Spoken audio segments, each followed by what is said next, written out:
Okay, we are with B, and B is in the 3rd grade. He is my oldest, and so I have tried out basically everything on him. He's my little guinea pig. And so I think he's dabbled in everything at this point, right? What are we going to talk about? We're talking about history. History.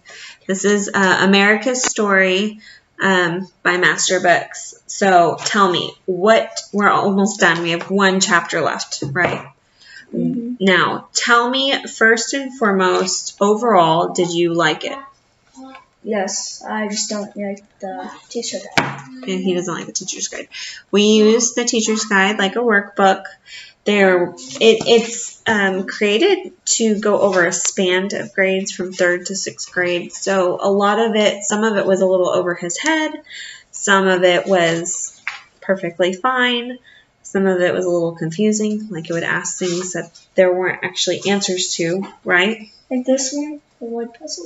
Oh yeah, this word puzzle, we had such issues with it because the words weren't actually we couldn't find them in the textbook, right? Uh-huh. And so we quit. We tried because we like word puzzles, but we quit. What's your favorite thing about the teacher's guide? What's your favorite thing about the teacher's guide? It has good maps and it has drawing. Mm-hmm. So you got to do some art. And this is my first time, but it finally showed me it has good maps, has word maps in front of it. It did a project with me. I haven't finished it yet. Oh, are you talking about the one you're doing right now? Yeah. We're making a covered wagon, but Is that what else? We haven't covered it yet. This took a long time because, as I've said, I kind of like open and go, and so I wasn't really prepared to do this with him. Thankfully, we had a shoebox, and we are making it work, right?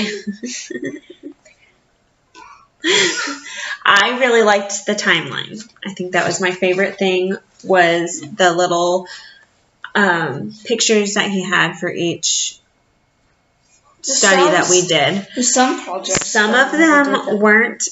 Some of them were mentioned in the book, but they weren't major characters, and yet we had timelines for them. Look how long this guy's neck is. I finally noticed that. And so, what did you not like about it? There were very long sentences and there's a lot of writing, and that would be fine if we didn't have any other workbooks to do or language arts to do. But being that we generally gravitate toward living books, I was really surprised at how much other things were in there. Let's see, babe. You okay?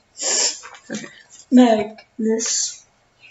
Yeah, we orally did a lot of it. All right, what did you like about the textbook?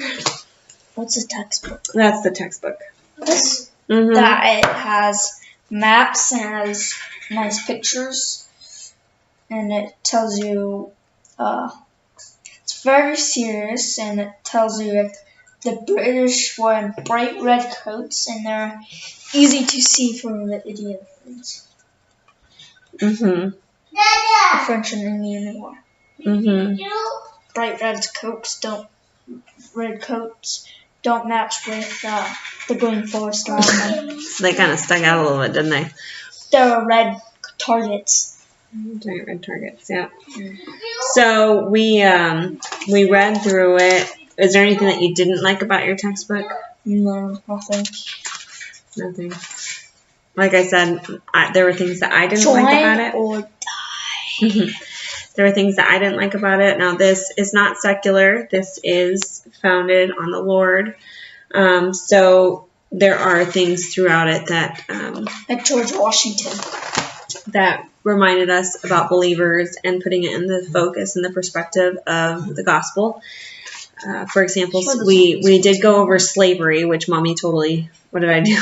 Cry. I cried all the way through that lesson. Slave. Yes, but it put it in the context of the gospel, which made it an interesting discussion about why people did it during that time. This is our timeline. This is actually from Sunlight. This is not part of the curriculum. We do this every other week. We cut everything out. And we still haven't used the laminator. We need to use, I just got a laminator, but we haven't cut anything. So, and Mr. Person gave it to us. These are the ones you gotta be careful not to hit the table, baby, because Mom doesn't have anything. Yeah. Okay. So we used to flip because we had a lot of things that coincided around the same years. So this is actually used with tape. But this is one of those things that I said in my mommy video that I didn't enjoy, that I couldn't go back and look at them. Because in the back of the teacher guides, there's No, because you're supposed to put them in here at the end of every unit, remember? Yeah, but we didn't do that because you can't go back and look at it. So once you're done with this, you just toss it. Well, I wanted something that he could keep. So I think this timeline book was $30 on Sunlight, maybe a little bit more. And we're using history goes on the top, so historical events and people go on the top. And what are we putting on the bottom? We are putting art, science. Art and science go on the bottom. I think I have an art one. So people and events for history, like wars and things like that, go on the top. Science and art go on the bottom. And he'll be able to use this for a long time. But I think I have art somewhere in it. You do? Yeah. Probably, because we put down the art, you remember, in the teacher's guide? Oh, there it is. Yeah, so we have this guy. And then I made him write on the back what he did in the time period. Can I read it? And we cut this out of the teacher's guide. So this wasn't meant to be in there, but I figured that since it helps create a visual for what was happening around the same period of time, especially as we move into world history. So anyway, I hope that was helpful. Say bye. Bye.